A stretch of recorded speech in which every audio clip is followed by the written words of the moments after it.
on the farm as since I am not getting any retirement benefit, so we look into the farm to supplement whatever income we'll be getting after retirement. So yes, coming back to your question, it is one way of making sure of our old age. It's one way of making sure of our future.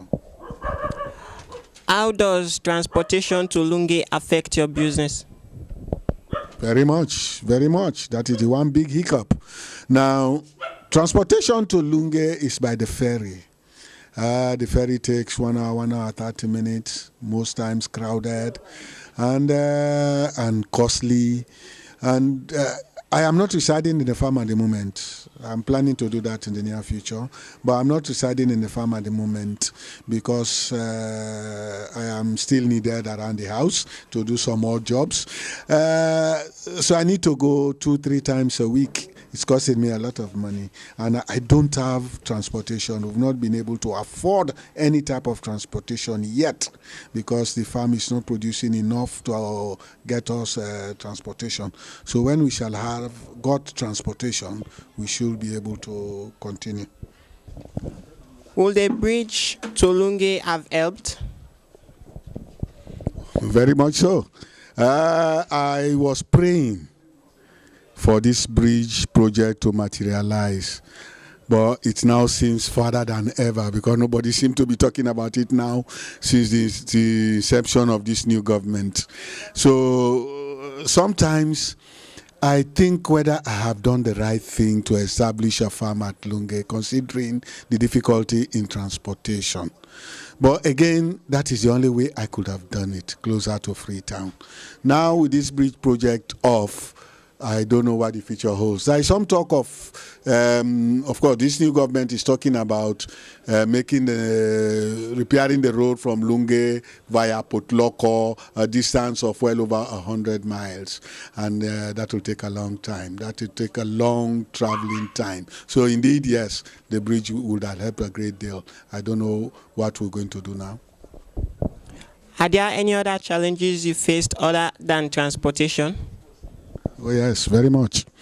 As I said earlier, I am doing this project in a very depressed area with unemployment 80-90%, illiteracy 70-80-90%. The people are not motivated. When I am doing all within myself, they have the false impression that I have money.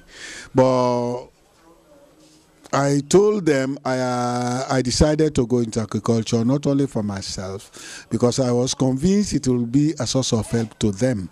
With new agricultural ideas, new innovations, and 1 or 2 other things, assistance to them, roads, but their cooperation, I cannot say is absent, but lukewarm. Their attitude is very much lukewarm. They think I am there as a well-to-do person with a lot of money, ready to pay huge sums of money for whatever little work. They don't believe in voluntary work. They don't believe in self-help activities. You've got to motivate them, and motivating them takes a lot of effort. How do you manage to get funds to manage your project? Yeah, that would have been the first challenges I have. Actually, as I said, I started this thing, my wife and I, out of nothing. We've been on it for 5 years now. I feel sorry for my wife sometimes because what I do, when she gets paid, we sit down, I encourage her, we slice off quite a lot from our salaries and we invest into the farm. Up to now, we don't have any sponsor. We don't have any means of assistance from outside. And there are no bank lending facilities for small-scale entrepreneurs in this country? No, they don't lend you any money. They ask for collateral. And the collateral has to be very, very, very satisfactory to them because they make a lot of money out of interest from Lebanese, from other foreign investors. So they sort of concentrate on them. And besides, they don't have any faith in agriculture in this country. They don't lend anybody. They don't lend anybody any money. You go to any bank. I have sent low applications to banks. I have been turned down. I have not even had the courtesy from them of paying a visit to the farm to see what I am doing. I started a piggery a few years back. I had to close it down because I could not cope with the feed.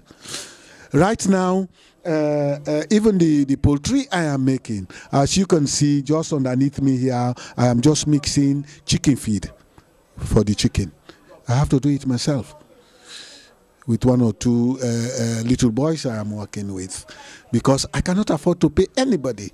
The farm has the potential of being a big income earner.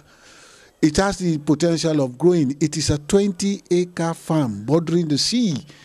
It has the potential of engaging in fishing activities, poultry, piggery, and all that sort of it. But I have no money to invest in it. We are only investing out of my wife's monthly salary. I feel sorry for her sometimes because we are forgoing a lot of our social activities to get started in this farm.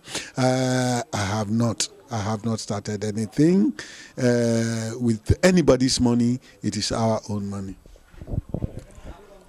Do you by any means receive subsidies from the government? Oh, I don't even know what that is. when a government official pays you a visit to inspect your farm, he'll tell you, oh, we have an NGO coming. Oh, we'll have this. Oh, I've come to assess your farm. I've come to do this. But when he wants to go back, they'll turn around and say, oh, well, you have to pay me for coming. Why is my petrol money? You ought to buy petrol for me. You'll keep on doing that till you get fed up. You won't see anything coming. You will write proposals. I have gone through some 20, 30 proposals. Nothing has come through. Nothing has come through. I even wanted somebody to help me establish a small preschool, something in the village to help people, not help me, help people, less fortunate people to be able to start schooling since they don't have any schooling in their area. No reply, nothing. Not even visits from anybody to that you will look forward to. They come. When they come, sometimes I dread seeing them because when they come, they ask you for petrol to go back. You don't have it. so I don't want to see them in the farm anymore. What message would you give to fellow Sierra Leoneans who think that a government should provide all their needs? Well, even the first world, government doesn't provide the needs of anybody, let alone a third world. that is a faraway cry. No, the government cannot provide anything for anybody. No. Because even it's supposed to be the biggest employer. But when you have government employees going 2-3 months without salary, so that tells you what it all means. Well, when you come to the private sector, they pay, but they employ just a little bit. The government cannot provide anything. I'll give you an example. The road leading to my house goes through a small stream. I've lived in that area for 14 years. I had to build a bridge leading to my house. And not only my house, to a whole community. Because when you get to my house, you get into the community. I had to do it myself. We don't even know the local representative of the area because after election, you don't see them anymore. You don't know who to cry to because the parliamentarians, after you see them around during election time, then after that, they are gone until the next 4 or 5 years when they come around again for election time. So they are not doing anything for anybody. Everything we've got to fight it out for ourselves. Well, we have come to the end of the interview, and I thank you for granting the interview and making it possible for me to be here to ask these questions. I wish you good luck in your endeavors and your strive to provide for your family. Thank you. I need the good luck. I thank you for your wishes. I am praying to God very fervently for the success of this endeavor, not only for myself, because I'll tell you what, at first I thought it was only for my family. The more I get into it now, the more I know it is benefiting quite a lot of people. The area where I'm working, you have so many palm trees. Anybody who comes to